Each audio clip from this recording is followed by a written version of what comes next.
Alrighty. Good morning, good morning. Recording this, filming this, or streaming this in the morning. I was going to do it last night, but I didn't know. I was not aware that there was going to be an egg hunt in the neighborhood. And I had kids in this garage. Kids were going to neighbors' houses, all looking for eggs. We had eggs sitting in the garage, in the yard, everything. It was good. It was a good time. I also didn't know that there was going to be a thing.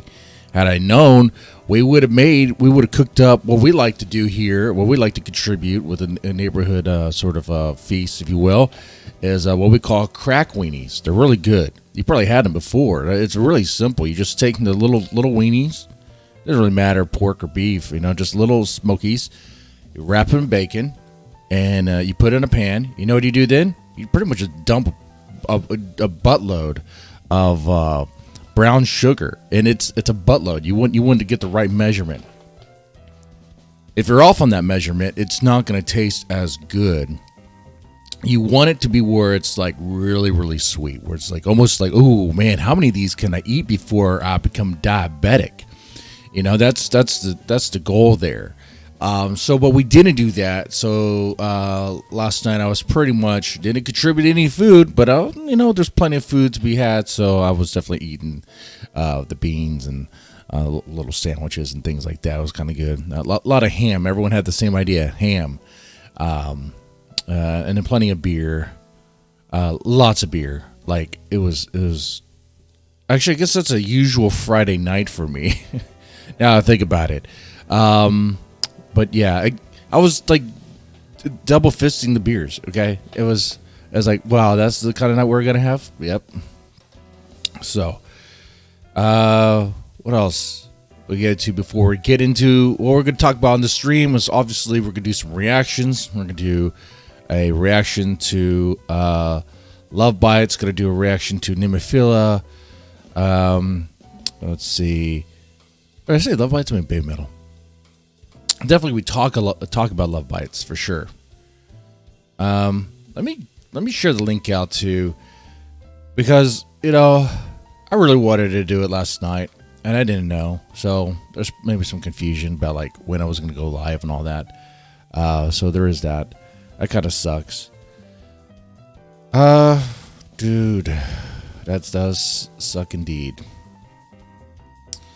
Well, also, watched the Super Mario movie with my kids. I took them to the theater, a small theater, because I get kind of nervous when I take my kids out on my own, because there's a chance where you may have to use the restroom, and it's like, okay, someone can nab them or whatever, But I went to the small theater there, a theater kind of like in a town I kind of grew up in actually.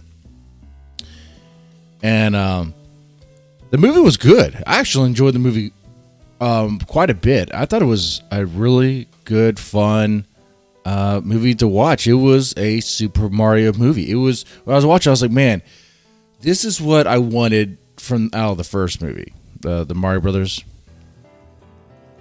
The Mario Brothers movie in the 90s. God awful, horrible. It was like that's what I wanted. I was like, this actually looks like a Mario movie. This is a Mario movie. It's really cool. And I know there's some criticisms around the movie, which I don't really get, because it was solid. It was great. I mean, the critics were like, there's nostalgia berries all over the place. It's a Mario movie. If you were expecting anything else, you're the fool. You're not. You don't expect, or you don't see how it's rightfully placed, fitting to have like Mario music and Mario references and references to other Nintendo games to kind of exist in the same universe. Like you complaining about that is kind of silly.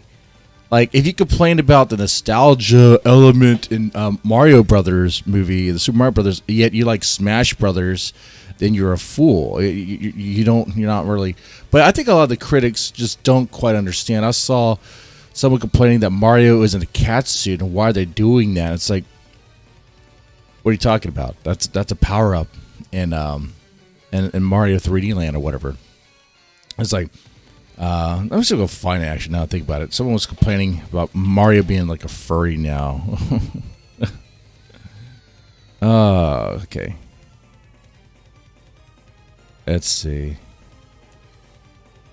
Let's see if we'll find the article or anything.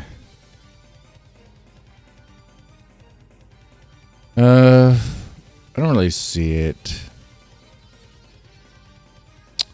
Let's see. It might be like in the Mario. I don't have the direct reference, so I may be getting it kind of wrong a little bit.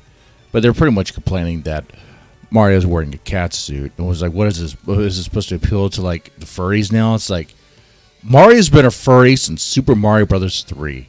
He had the raccoon suit, had the frog suit, had a Takuni suit. What's that? It's kind of a bear. I'm not sure. Yeah, he's been a furry since like the beginning. Always has been. I've done on the YouTube channel Rant and Chill, which is also a podcast. I did a debate with someone about Mario versus Sonic, who is more flamboyantly homosexual in that way. And I lost that debate because really with Mario, he does tend to spend a lot of time with his brother, which, I mean, that's just they're bros. The main thing was that he was a furry. And I was, my argument was like, oh, Sonic, Sonic is used as the furry community as an icon to idolize, or I don't know, I didn't really put it. Whereas Mario himself is a furry, it's crazy. Anyway, that's I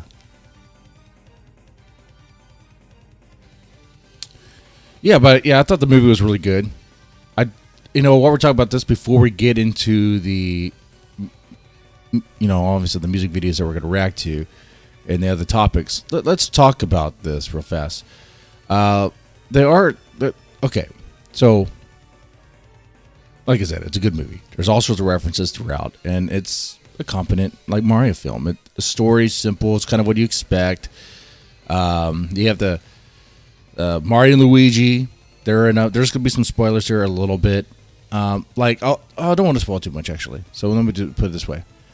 So,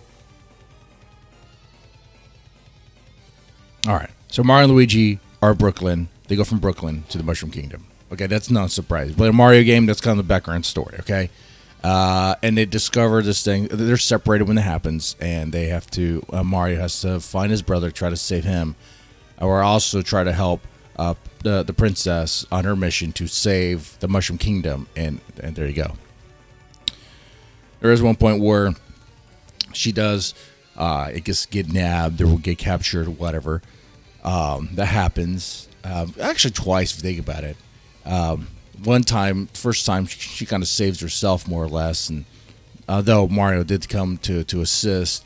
And the second time, Mario definitely assists there. So you still have that. It's still very much a Mario story. Mario being the hero and saving the day. Okay, people need to rely on him. Okay, I'll say Peach is more than just a damsel in distress in this movie, which is great. It's also kind of in line with like the other media that's kind of around the Super Mario Brothers games, the Super Mario like Peach.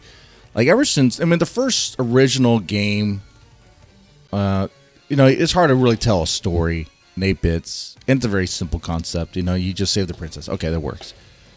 And Mario 2, obviously, I know, that's a reimagine was Doki Doki Panic. No one cares anymore. Everyone knows that. Okay. But, in that one, she was a playable character. She helped save the day. See, Mario 3, she was captured. You save her, but it's kind of more than that. And also, clearly, she was doing things behind the scenes because she was sending you gifts in the mail somehow. So she was undermining Bowser every way she can.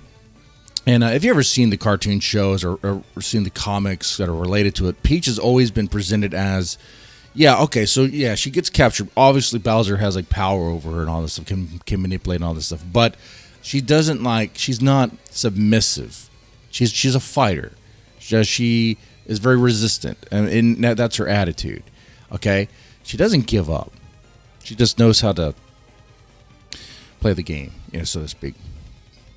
Well, with all that said, there's some people who have an issue with the Mario movie, and they say that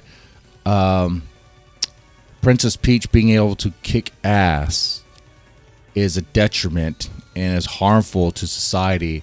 It's stupid. But we're going to play it here. We're going to play it. And let's put it on the screen here. Okay? Oh. Let's get rid of the color stuff there. All right. Make sure the volume's all set up right. I think we're good. All right, let's play this. Now you might be thinking, Anna, Oh, dang. Her voice is so scratching.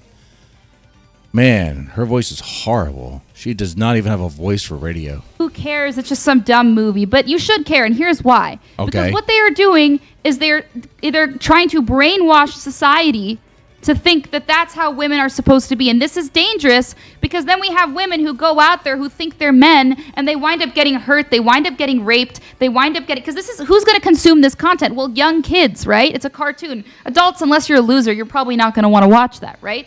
So, unless you're watching with your kids. But the reality is, this has actual ramifications on society. Young women see stuff like this, and it just brainwashes them. This is just hogwash crap. This is much hogwash crap as someone like Anita Sarkeesian from Gamergate days crying about how like the damsel in distress trope is going to be horrible on society. This is crap. Everything's wrong about what she's saying here, and I'm glad it's called Wrong Think. It's called Wrong Think with Anna Perez. Anna Perez clearly has never played a Mario game. This is dumb. This is really, really dumb, and we'll get into it here. Now you might be thinking, Anna, who cares? It's just some dumb... Yeah, who does care? And honestly, I know I did a couple of reactions to the Mario trailer, and I was kind of like, are they gonna drop the damsel in distress trope? Like, what's going on with that? And I'm not going to use that. I mean, I was kind of worried that Princess Peach would be like too powerful, and it would be like her saving Mario, which would be like, okay, let's work on that a little bit. But yeah, I was wrong there. I was wrong. Especially, I totally had forgotten about the comics that were in Nintendo Power. I think they also there are standalone comics, and even the TV shows where Princess Peach was clearly willing to combat and stand strong against conflict against Bowser. It's just she wasn't that strong. There's only so much she can do. She was more trying to like be cunning and had to try to like, outthink him. Dumb movie, but you should care, and here's why. Because what they are doing is they're trying to brainwash society to... Brainwash society with what? That stands strong even though you're weak against a monstrosity and against a monstrous giant turtle king named Bowser. I mean, that's what's going on in the movie. That's what Princess Peach does in the movie. That's what she does in the games too before she's captured. She tries to stand strong against Bowser. Ooh, well, that's a bad message to send. What's the better message? Just give up and be submissive. Don't even fight. Don't even. I mean, this is dumb. This is so dumb. Think that that's how women are supposed to be, and this is dangerous because then we have women who go out there. Women can do things now, Anna Perez. You have a podcast. Maybe you should go back in the kitchen if you really think this. Who think they're men, and they wind up getting hurt. They wind up getting raped. There's nothing like that in the movie. There's like I think she's going with the gender ideology thing, whatever. There's no any of that in this movie at all. Princess Peach is clearly a woman and is clearly kicking ass. What's wrong with that? You got something against a tough, strong woman, Anna Perez? That's weird. So are you weak? Huh? This is dumb. I see stuff like this. I was like, this is like the dumbest crap possible. They wind up getting... Because this is... Who's going to consume this content? Well, young kids, right? It's a cartoon. Adults, unless... Yeah, apparently adults too. That like the Mario games. Like, you haven't watched it. Unless you're a loser, you're probably not going to want to watch that, right? So, unless you're watching it with your kids. But the reality is, this has actual ramifications on society. Young women... Wait, back that up. Did she say, unless you're a loser, you're probably not going to want to watch it? You know what, man, Anna? You know what? You need to practice what you preach at this point. Your ass belongs in the kitchen. Yeah, you want to talk like this. Now I want to dish it back. Women see stuff like this, and it just brainwashes them to be a feminist, to be a badass feminist, and it's not realistic. To be a badass woman, it doesn't even have to be a woman. Just be badass and be strong and try to stand up for what's right. That's what's going on in the movie. Like, the story is Bowser got the superstar, and is heading straight for the Mushroom Kingdom to take it over. Bowser wants to marry him. Is pining over Peach. Thinks he could woo Peach over and manipulate her into essentially a forced marriage there. But she's resistant. She tries to plan a way to save her kingdom. Oh, was she supposed to just not do that? And this Anna Perez person is absolutely dumb. Women are not as strong as men. Women aren't the ones who are going to go out there and be like, watch this, let me kick ass. This like badass bitch culture is actually ruining women, and it's ruining society. And she wasn't even presented as a badass bitch. Like, she had strength, but there was times where like it looked like Mario was stronger if you're concerned about that. It's just Mario was kind of clumsy and wasn't familiar with that world. Well, I'm getting into the details, whereas Anna has probably never even seen this movie. He doesn't even know what she's talking about. So I guess she's a pushover. I guess she's a weak woman. As a submissive, will do everything the man tells her. Probably making sandwiches in the kitchen, Nobody knows where they stand anymore. So actually, it has real consequences. I'm sick and tired of seeing unrealistic things like that. Please make her a helpless princess again, okay? She hasn't been a helpless princess since Mario 1, honestly. Because Mario 2, she was a playable character, and she was very good. A lot of people played her because she could float. She was very good, very agile. Mario 3, she wasn't helpless. Yes, she was captured, but she did send you gifts and stuff. She did try to help out. I guess you could say in Super Mario World, she was helpless. Yeah, okay. Yeah. I mean, that happens, though. I mean, but really, if you look at the comics around her, about her character, and really get to understand what's going on, okay, so she knows she isn't as, obviously, she's not as strong as Bowser. She's not going to go 1-to-1 with him. But, unless in Smash Brothers. But she can try to out-manipulate him, outsmart him, trying to find ways. If he says in the comics, she flat out was punching him and trying everything she can to beat him up. And Bowser just didn't want to do it because Bowser actually loved Peach.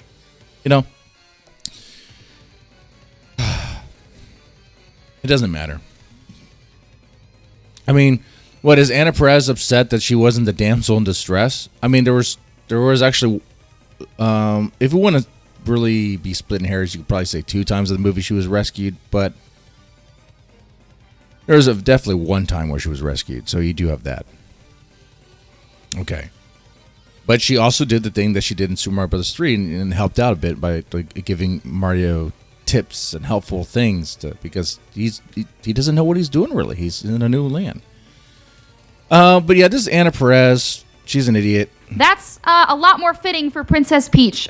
Sorry, someone had to say it. No, well, I'm glad you said it because it shows that you're an idiot. So there's that. Maybe go by your own words and don't be strong, don't be tough. Just go back to the kitchen, make some sandwiches. Here's some Sneeko.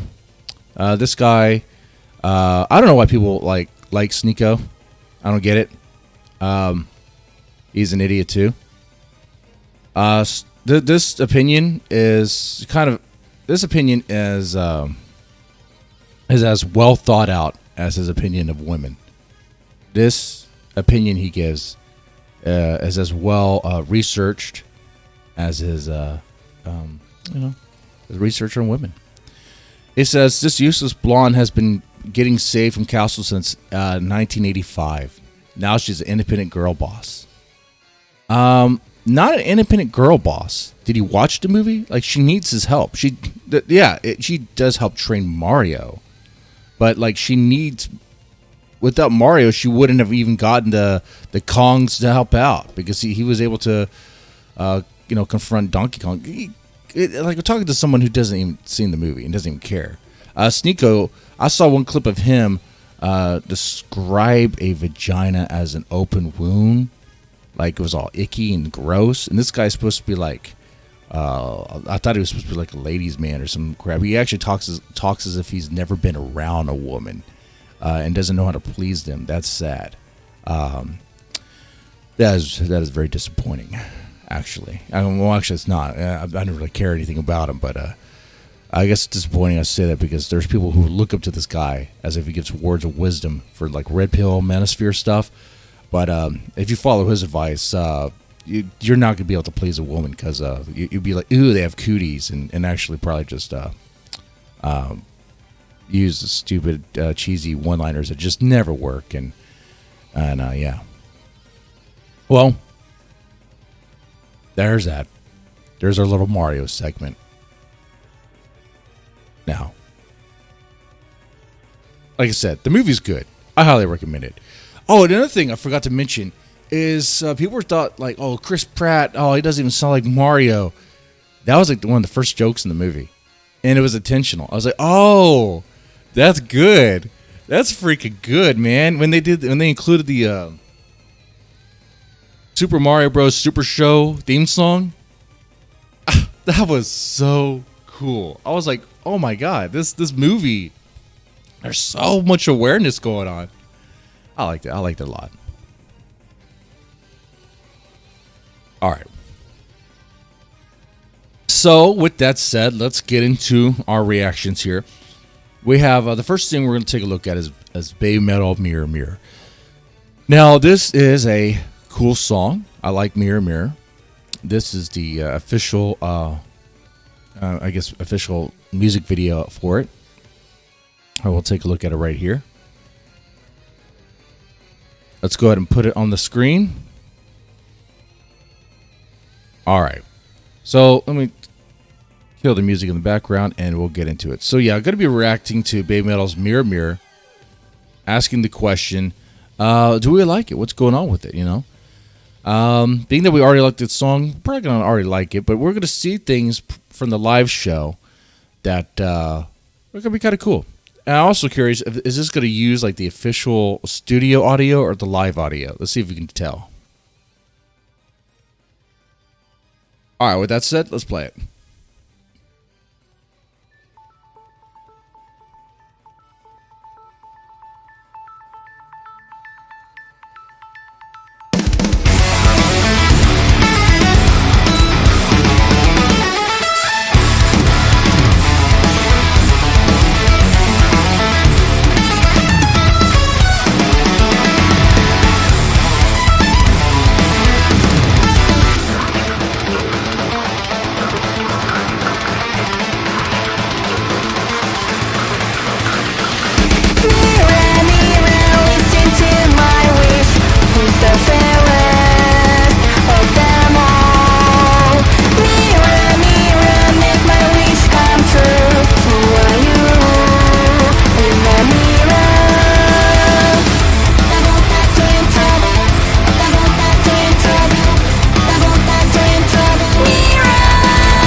Okay, yeah, it's using the studio audio. Oh, okay. Well, it sounds like how it's supposed to sound. That's good. I mean, it's cool seeing these like snippets from the live show. That's cool. That set looks absolutely killer. That set looks amazing. That looks so cool, man. With the 3 platforms and the 3 screens behind them, this weird I don't know, what do you call it? This weird ellipses kind of around them. It's just so cool. Their outfits. I want to say uniforms. Their outfits look pretty cool too. Look even better. It's like they were upgraded. They kind of look like the Metal Galaxy outfits, but there's more going on. They glisten. They're like shimmering. It's like they're metal beings, like metal gods, coming down to perform this music for us. That's cool. I do like there's like little snippets of the Kami band. Yeah, it's the Kami West, but it is that. Okay, hopefully no more interruptions. Jesus. It is Easter. I don't know what that's going to do with anything. Anyway, hopefully no more interruptions. Okay, so what I was saying there, yeah, I was asking essentially, with the BABYMETAL, the other one, and other thoughts, as posted on Reddit. I was like, okay, it's a good question to ask you guys. How would you rate the 4 BABYMETAL albums? You have Metal Galaxy, the other one, a debut, BABYMETAL, and then Metal Resistance. Like, out of those 4, how would you stack it? I think it's very similar to how this guy stacked it. He put BABYMETAL, Metal Galaxy as his least favorite. The next one would be the other one, and then the debut, then Metal Resistance being like his best, his favorite. I can't disagree with that. I mean, yeah, but you let me know what you think about that. And he says, keep in mind, I'm pretty much only a metalhead, and I prefer metal fast. My Metal Fast. The debut album introduced me to speed metal with female vocals.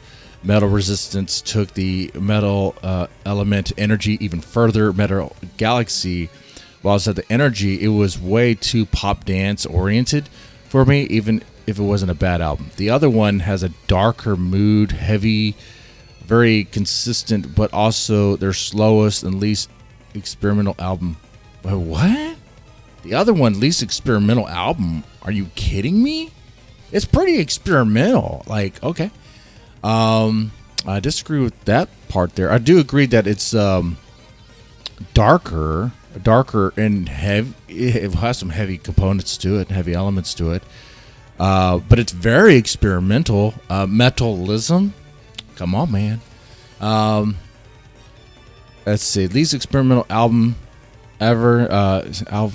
Even if I do really enjoy it, I like to know other people's opinions, regardless of how different your opinion may be. I would stack it. I would stack it about the same way. Probably. Though I'm torn on Metal Galaxy and the other one. It could change because I do kind of like the Da Da Dance and Papa Ya and things like that. I like that sort of stuff. Okay. But the other one has some good tracks on it too. So, yeah. All right. Now let's talk about Nemophila. Let's react. Nemophila has a new cover out. Let's check this out right here. Put it on the screen here. Okay. This is LOVEBITES. Sorry. Nemophila doing a cover of Halestorm's. The song is LOVEBITES. So Do I. Okay. Ready? Let's listen to this. Check it out.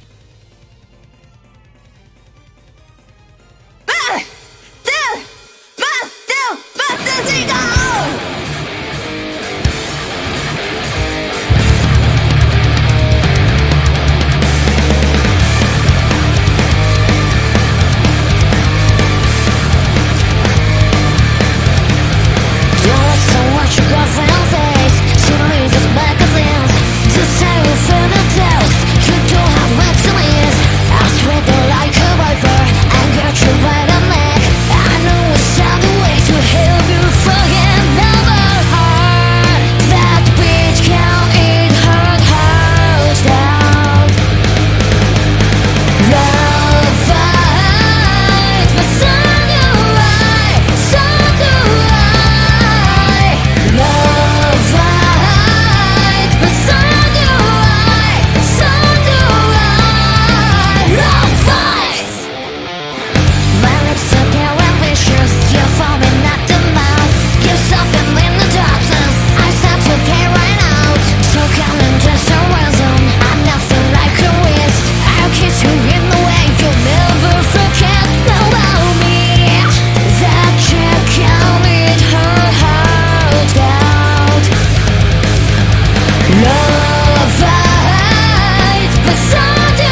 man, hold that note. Oh, that was killer. That was really good. That was really good. I really enjoyed that one. That was really good. Mayu's voice at the beginning was like, okay, all right, but because I mean she sung English before, you know, so I was like, oh, okay, but in that chorus though, man, I was won over. I was like, yeah, that's it, that's good. Musically too, man, it's just amazing. I mean, of course, on point. It has that Nemophila sound to it, so really good. It was great seeing Tamu. You know, I'm surprised Tamu's arms aren't bigger than what they are. You know, she's a beast in the drums. She really is. She's so small, but she destroys those things. And Haraguchi-san's good to see. Just amazing.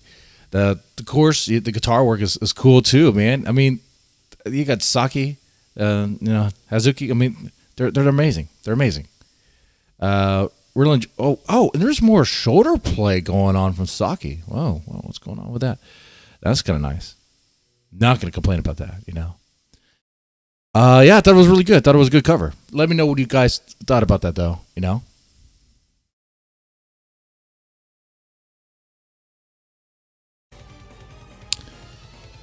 All right.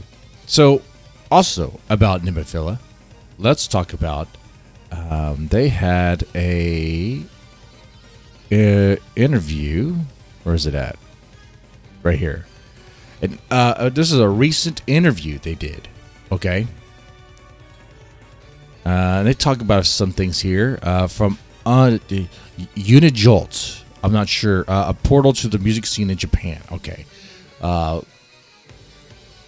So in this interview, they pretty much talk about how they play music that has a more positive light to it, and it's by design. And you might have noticed this too if you looked into the lyrics or paid close attention to what Mayu is singing. There's a lot of message of lifting yourself up. You know, yes, you were beaten. Maybe you're facing a hard, you know, and difficult challenge, and you feel overwhelmed. But don't give up. Don't give in. You know, find the energy that you have, or find the resolve or the resolution. 1%. Find the strength. Find the strength to stand up to what is you know what your conflict is. There's a lot of that, which is a good positive message. I mean, you have the song "Revive," which is essentially that, like, yeah, I know. You're probably losing faith in yourself. You're losing strength. You feel like you can't do it. You're feeling worthless, but you're not. Like, get up. I'm going to help you. Okay? There's that. So they talk about that. How, like, they also talk about how they, in their recent album, Seize the Fate, they wrote more of the songs than they did in the previous. And the previous, I think, was all written by the... I guess you could say the producer guy. Let's see. And Saki says, as for the lyrics, Revive was written by Mayu. Rise was written by myself and Mayu. And she also wrote the lyrics for A Ray of Light. And she says, certainly it's not based on my life experience, which that's something we brought up too when asking the question, what is, I think, was it Ray of Light? Really about? So, it doesn't seem like it's coming from personal, like, life experience, but it's just you know, a story, a poem, if you will, to inspire you to you know, to do better, and get you through a difficult time. And there's another thing they really talk about here, which they... Oh, let's see. There's another question that come out. I totally missed it here. Let's see. It says... a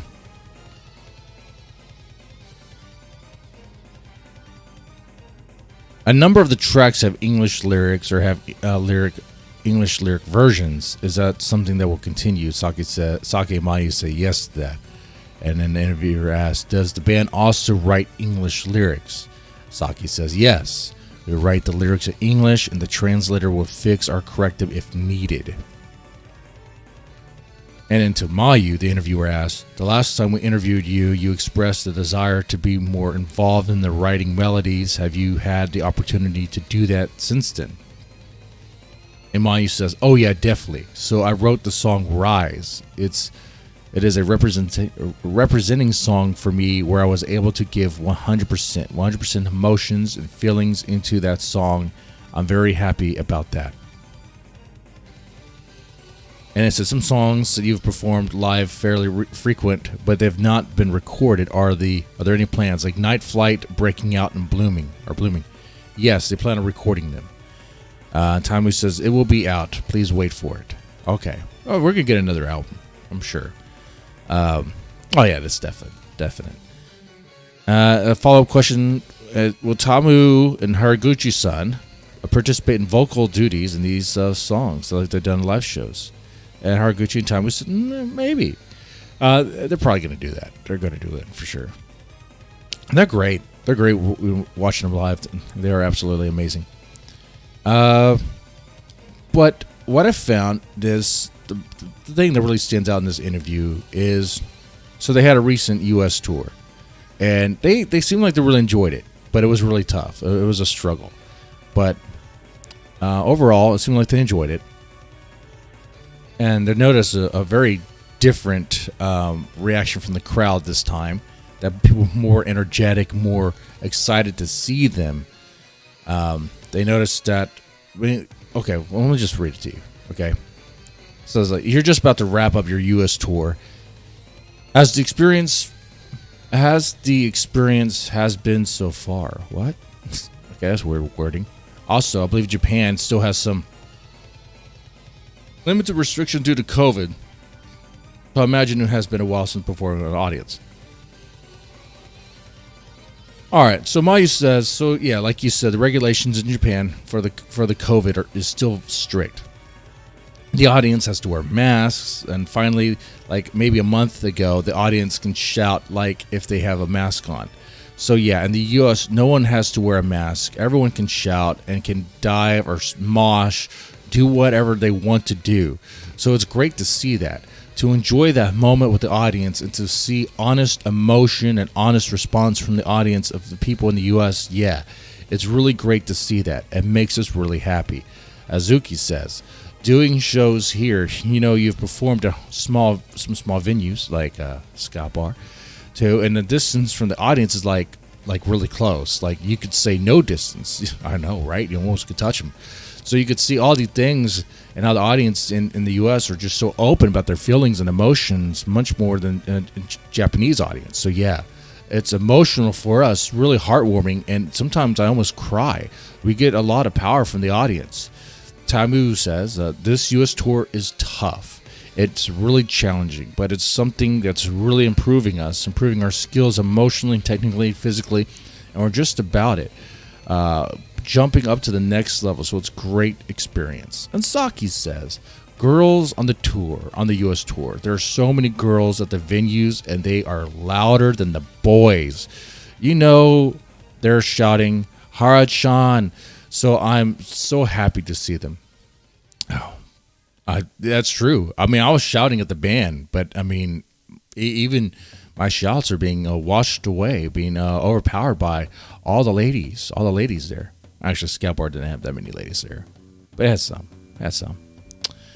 Now they compare this to when they did Whiskey A Go-Go, and Whiskey A Go-Go was their first time coming over here, and they weren't really too pleased with it. Saki has an interesting thing she says about it. Saki says, about Whiskey, I was disappointed at her performance. I felt we were not good since they were not reacting much. So I thought that when I was playing at Whiskey, after we went back to Japan, we practiced harder than ever. We did many things to change our performance. Yeah, it was good to do the Whiskey show because it gave us a lot of motivation to work harder. So they kind of see that. And you saw the Whiskey A Go-Go live show. The crowd, they weren't even moving. I don't understand. They were still they weren't cheering them on or anything. Everyone's just more concerned about capturing footage on their phone. Dude, that were also cheering. I mean, it's hard, So that's kind of cool. That's why I like this. And then Nemophila, they did react to the phones. They did talk about it here. I'm surprised to hear that friends I talked to went there and said you guys were outstanding about the Whiskey A Go Go show. That's like I said, really? That maybe it's more of a cultural thing with Western audience filming on their phones and so much now. And Saki says, yeah, but it's like the same the first day in the U.S. tour. They were also filming, but they also seemed to be having fun. So I was so relieved when we didn't show at the Golden. We did the show at the Goldfield Trading Post. So yeah, I mean, and they also went to the NASA Space Center in Houston, which is near the Scout Bar. So, that's cool. That's cool, man. So there's a chance someone who went to the Scout Bar might have also seen them at the NASA Space Center. That's cool, man. That's really cool. So yeah, I thought that was cool. Oh wait, there's something else in the interview I almost meant. It would be cool if you could tour together, like you did. I know they did with LOVEBITES. Wait, what? Let's go back here. As I mentioned earlier, also playing Aftershock and yesterday at South by Southwest and playing overseas. Maya says, personally for me, because I just need a microphone. So, a festival like Aftershock, while there's other bands and many big audience, yeah, it's great. It's fun. I enjoy it. But I feel like the other members are having a hard time when it comes to festivals, switching out and setting up equipments. It says, while not performing, have you had opportunity to participate in fun activities? That's what I said, went to NASA Space Center. And Saki says, so we said the Airbnb, which was fun to stay. Airbnb, a show with Herman and Leo Dragon Force visit us. Oh. That's cool. And we and the interviewer asked, it would be cool if you could tour together like they did with LOVEBITES. It's like I said, oh yeah, they did a UK tour. So at the Airbnb, Hazuki was making an omelet and it became perfect. Ooh, Hazuki, Eggmaster. All right. And they said, hey, if you're looking for more to do while in Texas, you guys have cherry blossom season in Japan. They're in Texas. Where they have a blue bonnet season this year. Here in Texas, we have blue bonnet season.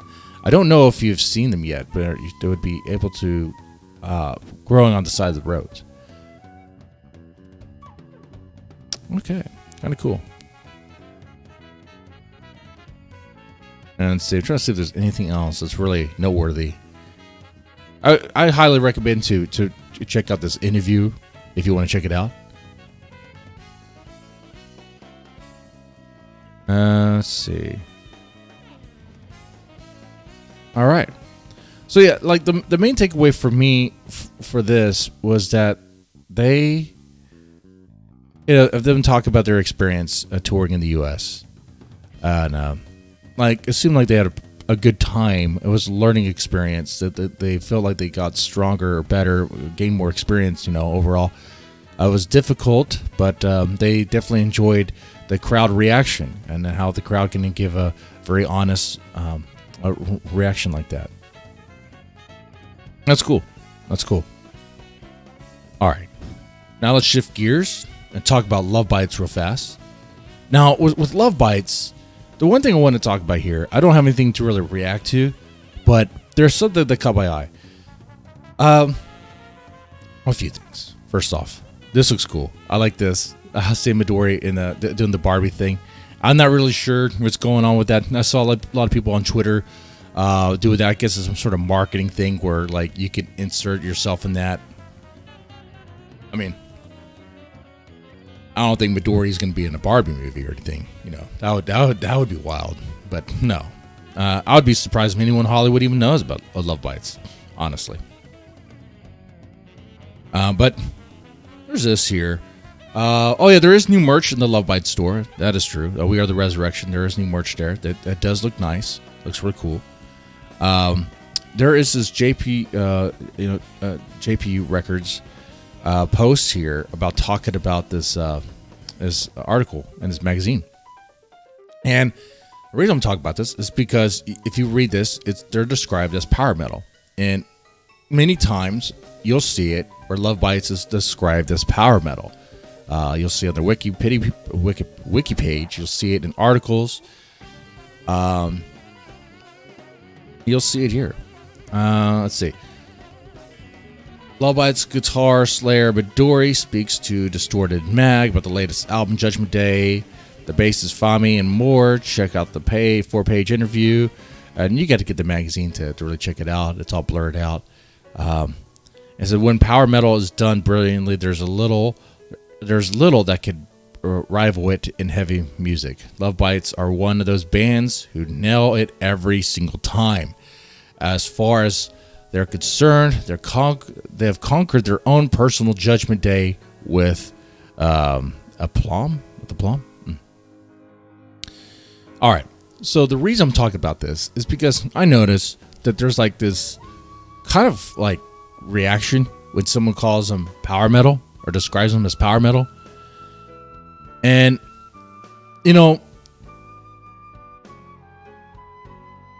what tends to happen is someone will be like, well, actually, they're not power metal. Or actually, they're more than power metal. As if like, well, I mean, I think we're splitting hairs here. I think, it seems like this adverse knee-jerk reaction to the label. And I get it. Maybe it just kind of comes off as that actually guy. Like the actually it's not power metal. And it's like, well, man, I could point to a lot of power metal songs that they have.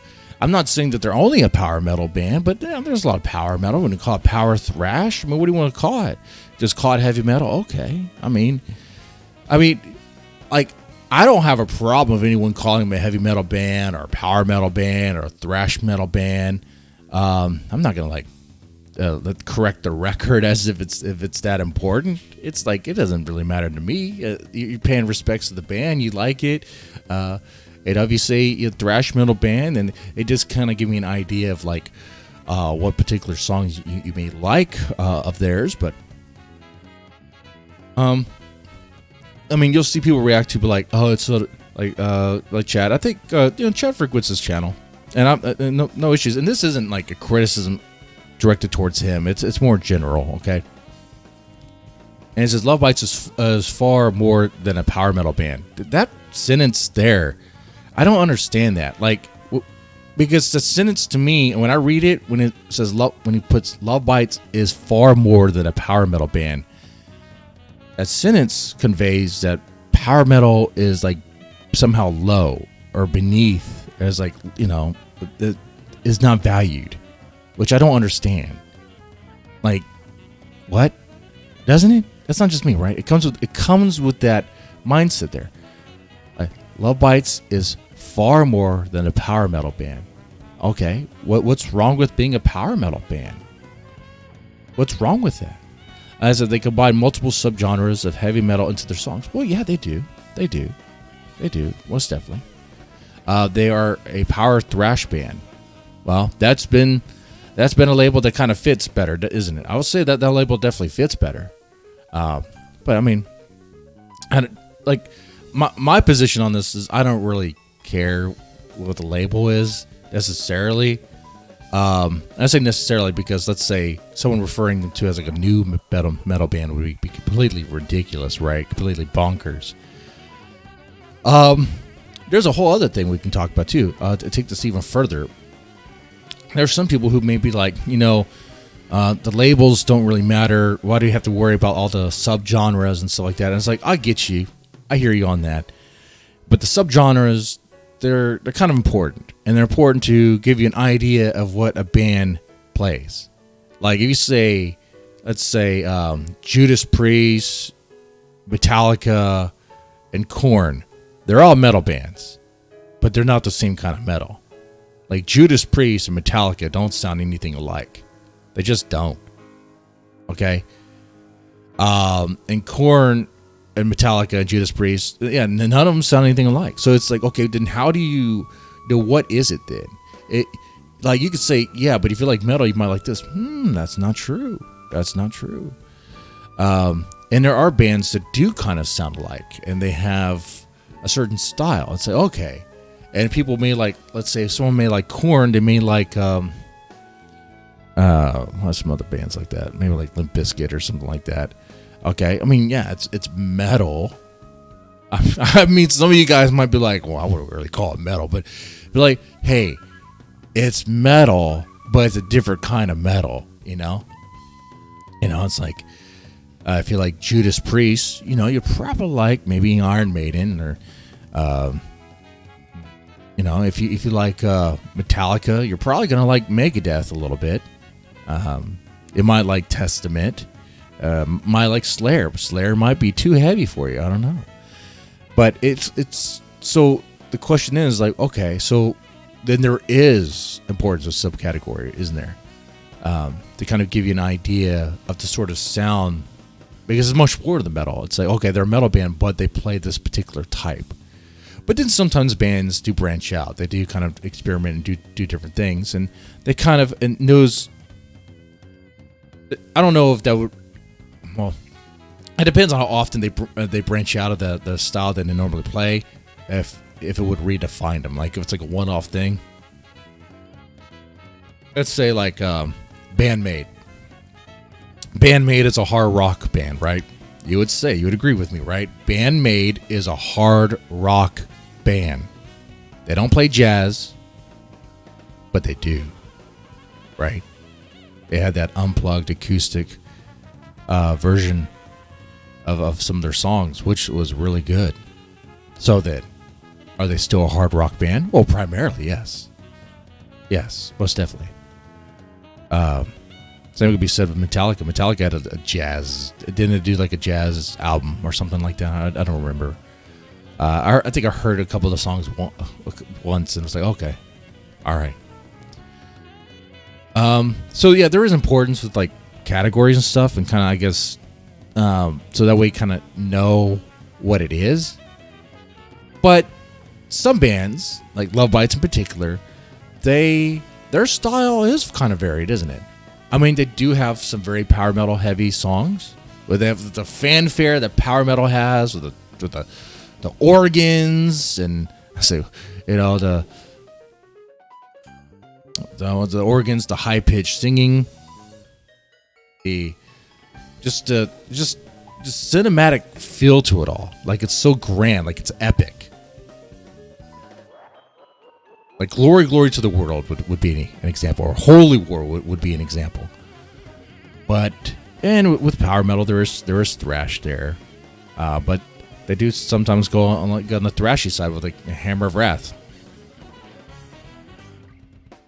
So, it's kind of hard to fit them in one category, because you kind of like do a lot. So, and because of that, I understand why someone may just refer to them as a power metal band, and it might not be actually very correct, but it's okay. I don't have a problem with it. I'm not going to be all like, hey, we got to correct this. Okay, you got it wrong, bro. But you know, that's my feelings on it. I'm kind of curious how you guys feel. And like I said, nothing. Like, this was not a personal thing towards anyone. There's something I've noticed in the like LOVEBITES like fandom, if you will. I think the fans are great. I think we are a great wolf pack, if you will. It was just, you know, just a thought here about the label. All right, man. So we talked about BABYMETAL. We talked about Nemophila. We talked about LOVEBITES. We also talked about the Mario movie. And with that said, man, I hope you enjoyed this. And y'all, take it easy.